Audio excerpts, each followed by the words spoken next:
말씀은 고난을 이기게 합니다. 말씀은 고난을 이기게 합니다라는 제목으로 하나님 말씀 증거하도록 하겠습니다. 우리가 살면서 상처를 받고 아픔을 나름대로 이제 경험합니다. 그러다 보니까 알게 모르게 우리 안에 도끼가 있습니다.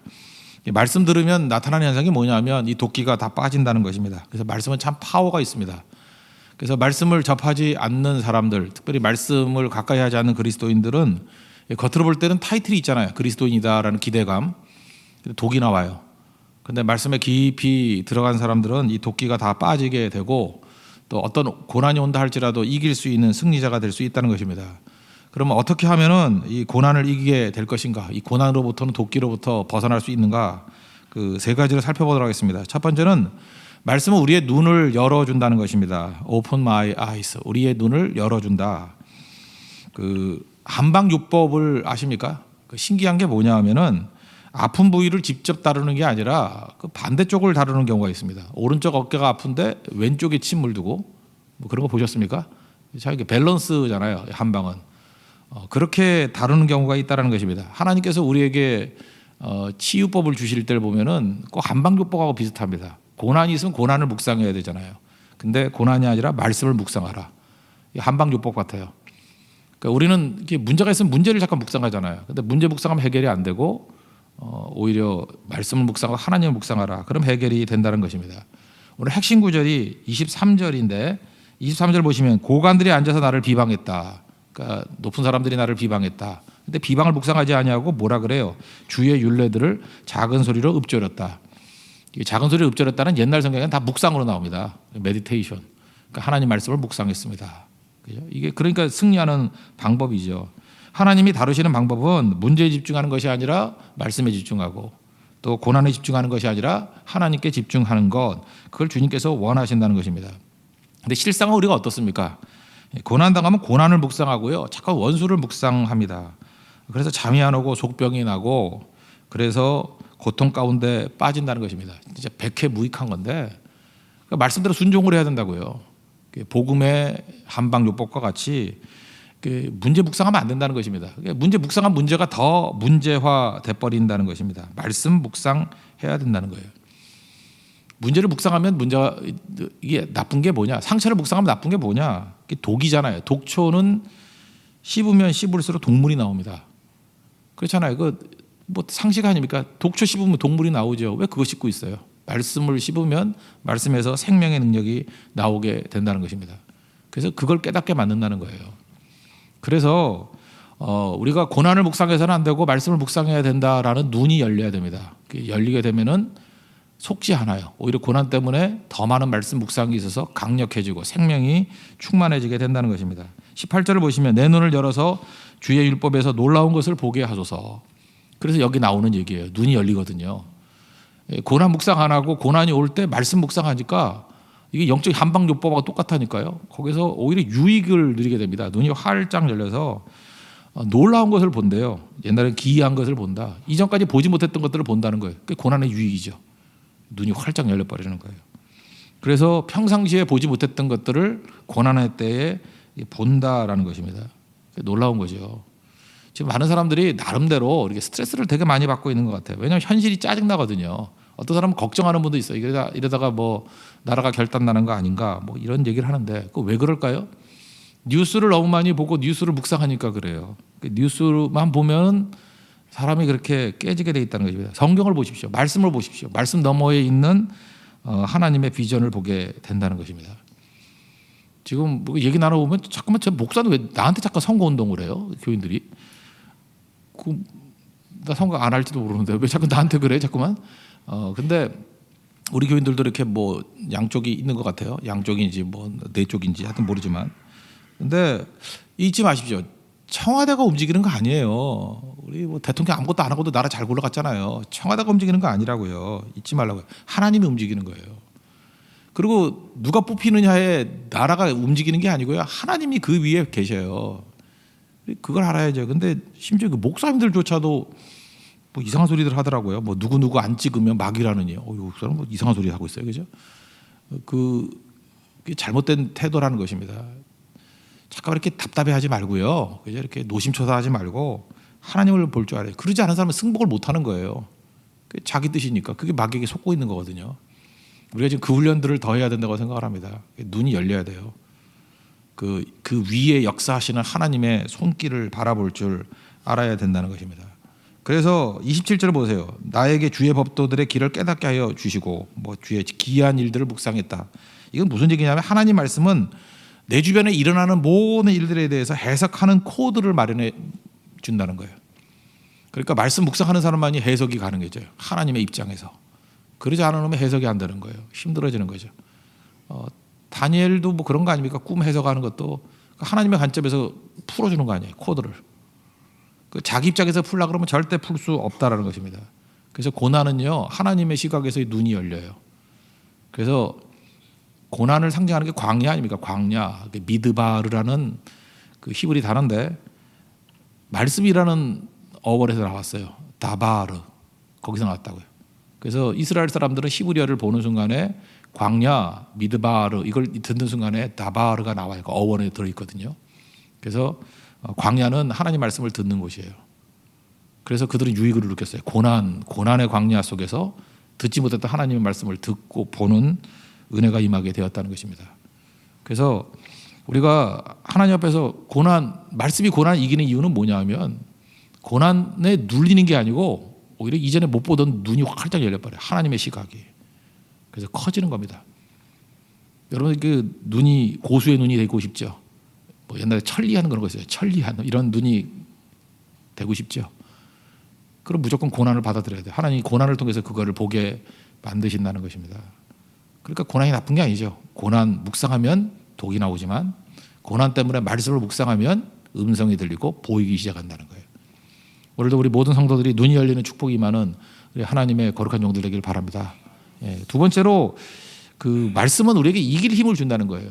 그래서 말씀이 고난 이기는 거예요. 이길 힘을 주시기 때문에 눈이 열리게 만든다. 두 번째는 이길 힘을 주신다라는 것입니다. 계속해서 뭐 지켰다, 말씀을 지켰다 이런 말씀이 많이 나와요. 17절도 뒤에 보세요. 말씀을 지키리이다. 그러니까 이 시편 기자는 참 좋은 분인 것 같아요. 그죠? 하나님 말씀으로 살기를 원하고 하나님 말씀에 누가 되지 않는 인생을 살기를 원했던 것 같아요. 근데 고난 당하면요 일반적으로 추한 모습을 보입니다. 추한 말을 많이 하고. 그래서 고난 당할 때는 제발 입이라도 좀 다물고 있으면 좋겠어요. 고난 당하면은 십자가에 달리는 게 왜 추하다 그랬어요. 그 안에서 온갖 독이 다 나오거든. 고난 당하면. 우린 죄인이기 때문에 고난 당하면 하지 말아야 될 말들을 막 해요. 그래서 성도들 가운데도 이렇게 점잖해 보이는 분들 있지 않습니까? 성교 같은 데 가가지고 좀 어려운 일을 다가가게 되면 속에 있는 게 막 다 나와. 막 신경질 팍팍 내고 막 이상한 험한 말 하고 나중에 자기도 수습이 안 돼가지고 교회 떠나고 막 이런 사람 되게 많아요. 그죠? 왜냐하면 고난이 우리의 추한 모습을 드러나게 만든다는 것입니다. 근데 이거 자기 노력으로 못 고쳐요. 그런데 하나님 말씀에 이렇게 깊이 잠기게 되면은 이런 추한 모습들을 이길 수 있는 힘을 주신다는 것입니다. 그래서 이길 힘을 주는 거는 친구 되신 예수님이 우리와 함께 동반자가 되어 주시기 때문에 그렇다는 거예요. 여기 진짜 고난이 되게 심했던 것 같아요. 그래서 28절 보니까 나의 영혼이 눌림으로 말미암아 녹사오니 이렇게 프레스 강하면 이렇게 녹즙되는 거 있지 않습니까? 막 누르면 녹즙이 되잖아요. 프레스 되듯이 뭐 그런 거예요. 그렇게 어려움 당했을 때 주님께서 우리에게 눈물만 닦아주시는 것이 아니라 말씀을 주셔서 힘을 실어주신다는 거예요.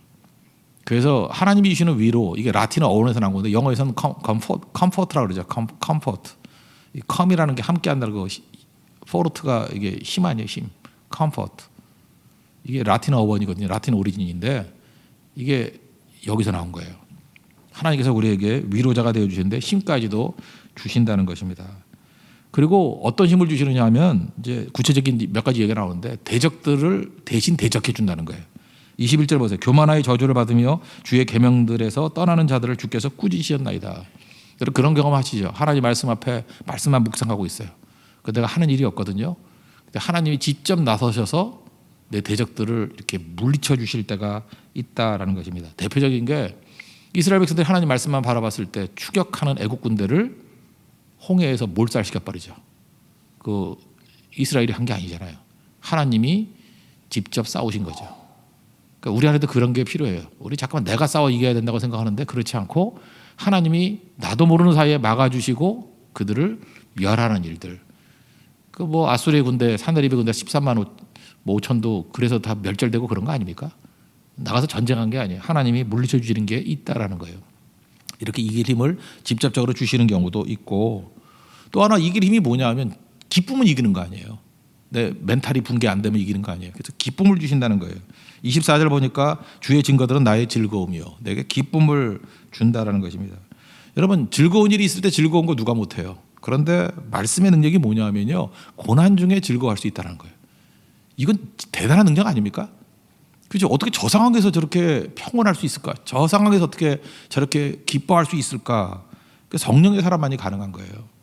그래서 말씀은요, 그 기뻐할 수 없는 상황 속에서도 기뻐해요. 사도 바울 보세요. 옥중서신, 빌립보서 같은 데서도 기뻐하라, 기뻐하라, 기뻐하라. 하늘의 기쁨을 누리는 거죠. 스데반 보세요. 돌멩이 맞아 죽어가는 사람 얼굴입니까? 천사의 얼굴이잖아요. 기쁨의 얼굴이에요. 그러니까 하나님께서 우리에게 이길 힘을 주시는데 직접 대적해 주시기도 하지만 기쁨을 주셔요. 그래서 이 기쁨을 누릴 줄 알아야 된다는 것입니다. 그래서 여러분, 기쁨이 없는 이유가 뭐냐면 너무 신문 많이 보고요, 너무 뉴스 많이 보고 맨날 그런 거 봐서 그래요. 기쁨이 없지. 경도들이 다 기쁨이 없어. SNS 너무 많이 하면 기쁨이 없어요. 거기 뭐 좋은 게 뭐가 있어요? 그 밤에도 너무 드라마 많이 보는 것 같아요. 월화 드라마, 수목 드라마, 뭐 주말, 뭐 토요일하고 주일에도 하나요? 뭐 너무 많이 보는 것 같아요. 그래서 어떤 분은 그 자기 전까지 마지막 드라마를 내가 보지 않으면 나라가 망할 것 같은 느낌을 가지고 사명감 가지고 보시는 분 있어요. 막 호들갑을 떨면서 어저께 못 봤어 막 그러면서 막 눈물이 글썽한 분이 있어요. 어저께 못 봤대. 나라 안 망해요. 그거 다 봐야 되는 거 아니에요. 그냥 오해 보고 파래로 뛰어넘어가도 다 돼요. 스토리 뻔한 거지. 근데 그러니까 기쁨이 없는 거예요. 그죠? 그게 도피지, 그게 무슨 기쁨이겠어요. 근데 하나님 말씀을 의지하면요, 그 안에서 솟아나는 기쁨이 있다는 것입니다. 그리고 더 중요한 게 뭐냐면 우리가 지금 생각보다 정신 건강이 안 좋아요. 하나님 말씀을 우리에게 카운셀러가 되어주신다는 거예요. 그 24절 보세요. 나의 충고자니이다. 충고자, 옛날 성경에 모사라고 되어 있어요. 나의 모사입니다. 나의 카운셀러가 되어주십니다. 여러분, 고난이 심하면요, 감정적이 됩니다. 그래서 수습이 잘 안 돼요. 보통 때 똑똑하던 사람들도요, 이렇게 고난에 임하게 되니까 정신을 못 차려요. 그 증권회사 같은데, 저도 옛날에 증권회사 다녔으니까 증권회사에서 하는 일들이 있어요. 예를 들어서 어떤 사람이 30% 정도 손해를 보면은 그 사람 거래도 못하게 만들어요. 인간은 자기 파괴 본능이 있어요. 그래서 이렇게 한번 큰 거 이렇게 날렸다 그러는 순간에 충격이 딱 와가지고요, 그 다음부터는 이성적인 행동을 못 해요. 막 헷갈린다고. 그래서 자기 파괴적인 일들을 행한다는 거예요. 우리 젊은이들도 보면은 그 재정에 있어서 그 문제를 일으키는 사람들 보면요, 뭐 하나 이렇게 충격을 받아 놓으면은 그 상식적으로 저러니까 더 아껴 쓰고 그 다음에 더 준비를 해서 재기할 생각을 해야지, 이렇게 생각이 드는데 안 그래요. 자포자기 되면서 오히려 빚내서 더 써버리고, 그래서 아예 미래가 없게 만들어 버리는 경우가 많아요. 그래서 여러분들 젊은이들 가운데 무슨 고가의 물건 사는 사람들 그 찾아가서 기도해 줘야 돼요. 그 갑자기 그런 이유가 잘 돼서 그러는 경우도, 잘 돼서 그래도 문제고 못 돼서 그럴 때는 되게 이게 멘붕이 온 거거든요. 그때 하나님 말씀이 있으면은 그때 카운셀러가 되어 주신다고. 하나님 말씀 붙든 사람은 그렇게 안 무너져요. 여러분, 세상 사람들 보십시오. 이렇게 누가 공격하고 막 이러면요, 그냥 자살하고 그래요. 그게 멘탈이 무너진 거예요. 근데 하나님 말씀을 붙든 사람은요, 어떤 공격이고 저 정도면 저거 어떻게 사나 그러는데도 불구하고 평온함이 있어요. 왜냐하면 그 너머에 있는 하나님의 능력이 있으니까. 그래서 하나님 말씀이 능력이라고요. 그래서 반드시 여러분 말씀으로 무장시켜 줘야 그 사람이 최종 승리자가 된다고. 특별히 여러분 정신적인 노동 많이 하시는 분들 있죠. 정신 노동은 센 놈이 이기는 게 아니라 오래 버티는 사람이 이기는 거예요. 다 절에 다 무너져 버리거든요. 근데 하나님 말씀은 끝까지 가게 만드는 힘이 있어요. 평온함을 주시는 능력이 있어요. 왜? 말씀이 나의 모사가 되시기 때문에. 여러분, 삼국지 같은 거 읽어보면 내 옆에 제갈공명 하나쯤 있으면 얼마나 좋겠어요. 근데 제갈공명이 예수님 신발 닦아주는 사람이에요. 아시겠어요? 그런 말씀 대신 예수님이 내 안에 계시는데, 지혜가 있는데 우리가 왜 넘어지겠어요? 그러니까 하나님께서 우리를 이렇게 지켜주신다는 것입니다. 이 말씀 붙들고 이길 힘 되시는 분이 말씀이라는 거예요. 그죠? 말씀이 이렇게 이길 힘도 주신다는 거. 눈 열어주시고 이길 힘 주신다는 거. 그래서 고난 이깁니다. 말씀이 이기게 만드는 거예요. 마지막 세 번째는 우리로 하여금 야단쳐 주신다는 거예요. 그래서 깨끗하고 바르게 가게 만들어 주신다는 것입니다. 인간은 기본적으로 이기주의자인 거 아시죠? 이기주의자예요. 근데 인간이 이기주의자라는 걸 언제 명확하게 아느냐? 고난당하면 더 이기주의자가 돼요. 여러분 집에서도 겪으셨죠? 이렇게 집에 병자가 있잖아요. 뭐 구체적으로 하면 우리 부모님들이 자식들이 얼마나 잘합니까? 근데 부모님들이 이제 병자가 되셔요. 병자가 되시면 나타나는 현상이 뭔지 알아요? 이기적이 돼요. 참 묘해요. 병자가 되면 아유 미안해 하고 이럴 줄 알죠. 절대 안 그래요. 더 챙기고 그렇게 희생해 준데도 불구하고 더 안 해준다고 막 소리 질러대고 그래서 피곤해지는 거예요. 그래서 각 가정마다 병자들이 있는 가정 우리가 위로해 줘야 됩니다. 그 병자 돌보는 분들 특별히 말씀의 능력이 공급되지 않으면요 그 쉽지 않아요. 근데 병자도 우아하게 병을 이기는 분들이 있어요. 말씀이 있는 분들은 이기심을 이기게 된다는 거예요. 예, 말씀이 나를 책망해 주거든요. 고등학교 졸업 정도 하고 나면요 사회에서는 누구한테 야단 안 칩니다. 그 야단 왜 쳐요? 야단 치면 덤비는데 누구 좋으라고 해? 그냥 판단만 할 뿐이에요. 저놈 안 될 놈이야 그러면 안 쓰면 그뿐이에요. 그러니까 자꾸만 낙오되는 이유가 뭐냐면 자기가 왜 낙오되는지도 모르고 낙오돼요. 야단 쳐주는 사람이 없어서. 근데 누가 야단 쳐요? 말씀이 야단 쳐줘요. 그래서 여러분 야단 만든 게 복입니다. 나를 야단 쳐주는 사람이 있어야 돼요.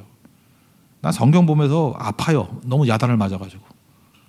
너 인간이 왜 그래? 너 그러면 되냐? 읽을 때마다 야단 치는 거예요. 그죠? 야단 치는 거라고. 우리 그 어떤 성도님 그 CEO 하던 분인데 한국에 지금 연세 드셔가지고 어떤 기업의 CEO 정도 하실 분 정도면은 좀 조선시대 사고방식 갖고 계신 분이에요. 여자가 뭐라고 뭐 이러는 분이거든요. 근데 이분이 하여튼간에 하여튼 사회생활을 잘하는 분이에요. 그래서 아내가 뭘 나서면 뭐라 그러는 거예요. 그 뭐 음식을 누가 칭찬해줘요. 아 음식이 참 맛있네요. 그러면 이 정도 못하는 여자가 어딨냐 그러고 그래요, 그죠? 아 참 그 사모님 아름다우십니다. 그러면 아이고 평균도 안 돼요. 뭐 이러고 그분이 그게 겸손이지 않은 거예요, 그죠? 그러고 그래서 잘 사셨던 분이에요. 근데 그 사모님은 내가 볼 때 피눈물을 흘리고 있는 건데. 근데 이분이 이게 현대어 성경을 읽었어요. 그 베드로전서 3장 7절 보니까 남편들이 지식을 따라 아내의 내용들을 잘 알면서 사랑해줘라. 그런 더 연약한 그릇이다. 그걸 뭐라고 번역되어 있냐면 현대 번역에는 아내에게 눈물을 흘리게 만들면 안 된다. 이렇게 번역을 해놨어요. 이분이 그거 읽으면서 깨진 거예요. 야단 맞은 거죠. 자기는 좋은 남편인 줄 알았더니 이게 엉터리 남편이었다. 정말 아내로 하여금 피눈물 나게 만들었구나. 그러면서 변화가 되는 거예요. 이분이 변화된 이유가 뭐죠? 이런 분한테 누가 지금 60 넘으신 분한테 누가 야단을 치겠어요?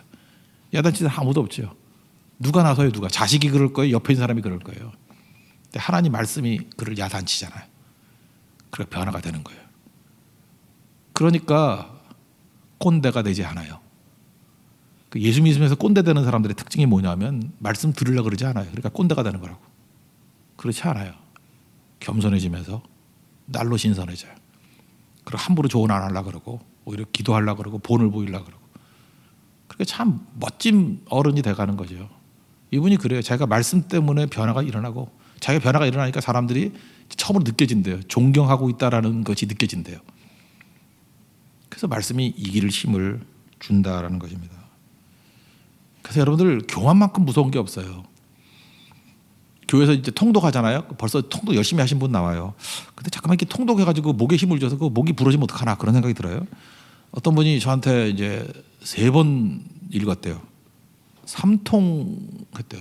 저는 3통 그러면 통닭밖에 생각이 안 나는데 3통 치킨, 삼성 통닭이라고 3통을 했대요. 그러면서 이분이 이래요. 참 위험한 말을 하는데 목사님 저는 말씀을 꿰뚫었어요 그러더라고요. 얼마나 무서워요. 평신도가 말씀을 꿰뚫으면 목사를 할 게 없잖아. 나도 아직 못 꿰뚫었는데 영적인 교만일 수 있거든요. 제가 그 말을 해줄까 말까 하다가 그냥 살긋대 하는 거예요. 저는 그분에 대해서 존경합니다. 훌륭한 분인데 혹시라도 교만할까 봐. 저도 그렇지만 우리 같이 교만하면 안 되거든요. 말씀이 나를 꿰뚫어야 돼요. 내가 말씀을 꿰뚫는 게 아니고 내가 어떻게 말씀을 꿰뚫어요. 말씀을 읽으면 말씀이 나를 꿰뚫어요. 말씀이 나를 읽어요. 그래서 내가 변화되는 거예요. 성경을 삼독을 하면요, 더 겸손해져 가지고 하나님 영광 앞에서 나는 죄인입니다, 나를 떠나소서, 그렇게 되는 거죠. 그래서 다른 사람 죄가 보이니까 내가 예민해지는 거예요. 윤동주 시인이 그런 거 있잖아요. 잎새에 이는 바람에도 나는 괴로워했다. 그 말씀 많이 읽으면요, 이게 양심이 예민해져 가지고 그 잎새에 이는 바람에도 내가 죄인이라는 게 느껴져요. 어떡합니까? 그래서 막 변화가 되는 거예요. 그래서 능력이 나타나는 거야, 말씀이. 근데 말씀 삼독했다 그러면서 이게 허리케인이 와도 움직이지 않는 모습이 된다 그러면 말씀은 우리를 야단치는 거거든요. 야단쳐서 변화시키는 거예요. 깨끗하게 만드는 거예요. 말씀이 야단치는데 그게 아픈 야단이 아니에요. 우리를 깨끗하게 만드는 것 중에 하나가 이런 거 있죠. 그 사람이 때가 있다 그러면 막 강한 소방 호수 같은 걸로 막 뿌려가지고 막 맞아서 아프게 만들고 그렇게 하는 게 아니고, 내가 이제 더러운데 그 뜨거운 탕에 이렇게 들어가 있을 때 있지 않습니까? 더러운데 들어가 있으면은 그 뭐 굳이 때 안 벗겨도 이렇게 때가 불어가지고 떨어져 나가는 경우가 있죠. 하나님 말씀이 그렇게 우리를 변화시키는 것 같아요. 따뜻하게. 그래서 29절에 그러잖아요. 거짓 행위를 내게서 떠나게 하시고 주의 법을 내게 은혜로이 베푸소서. 이게 그런 뜻이에요. 뜨거운 물 속에 들어가 있어서 은혜 가운데 더러움이 씻겨지듯이, 그런 뜻이라고요. 하나님 말씀은 그래서 따뜻해요. 정말 따뜻해요. 그 따뜻한 어머니 품에서 변화된 것 같은 따뜻함이 있다고. 그 따뜻한 야단침이에요. 막 이렇게 매몰찬 게 아니고 훈계예요, 훈계. 그래서 우리가 기쁨으로 따뜻함으로 변화가 되는 게 하나님 말씀의 능력이라는 것입니다. 우리 말씀이 고난을 이기게 만듭니다. 오늘도 말씀 붙들고 어떤 형태의 고난이라 할지라도 이기는 종 되길 바랍니다. 눈이 열리고요, 이길 힘을 주시고요, 또 우리를 야단치셔서 바르게 하고 깨끗하게 만드시는 게 말씀의 능력이라는 거예요. 그래서 고난을 이길 정도뿐만 아니라 더 크게 성장하는 하나님의 종이 된다는 것입니다. 그런 은혜를 누리는 믿음의 종 되기를 축원합니다. 모두 자리에서 일어나겠습니다. 199장 찬송하겠습니다.